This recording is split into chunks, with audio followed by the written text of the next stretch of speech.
श्लोक भगवद गीता के अध्याय 7 का है, जिसमें भगवान श्री कृष्ण अर्जुन को भक्ति के महत्व के बारे में समझाते हैं।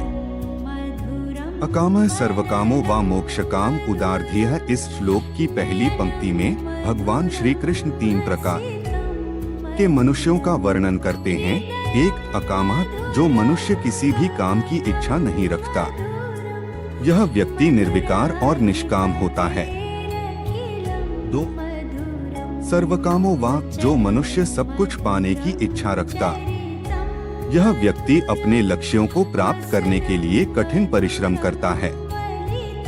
3, मोक्ष काम, जो मनुष्य मोक्ष प्राप्त करने की इच्छा रखता, यह व्यक्ति अपने जीवन को आध्यात्मिक रूप से विकसित करने के लिए प्रयासरत होता है।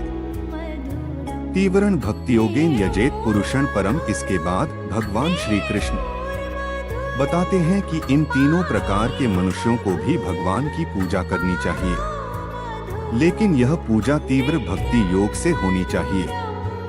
तीव्र भक्ति योग से मतलब है कि मनुष्य को अपने मन, वचन और कर्म से भगवान की पूजा करनी चाहिए। उदारधीय। इसके अलावा भगवान श्री कृष्ण बताते हैं कि जिसकी बुद्धि उदार है, वही मनुष्य भगवान की पूजा कर सकता है।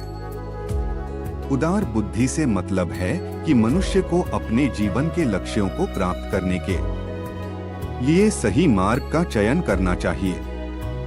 समापन। इस प्रकार भगवान श्री कृष्ण अर्जुन को बताते हैं कि भगवान की पूजा करने के लिए किसी भी प्रकार की इच्छा या योग्यता हो सकती है, लेकिन उदार बुद्धि और तीव्र भक्ति आवश्यक है। यह श्लोक हमें सिखाता है कि हमें अपने जीवन में भगवान की पूजा करनी चाहिए और अपने लक्ष्यों को प्राप्त करने के लिए सही मार्ग का चयन करना चाहिए। कुछ महत्वपूर्ण शब्दों की व्याख्या। अका, निर्विकार और निष्काम। सर्वकाम, अपने लक्ष्यों को प्राप्त करने के लिए कठिन परिश्रम। मोक्षकाम, मोक्ष प्राप्त करने की इच्छा। तीव्रन भक्ति योग, तीव्र भक्ति योग। उदारधीय, उदार बुद्धि। पुरुषण, परम परम पुरुष भगवान।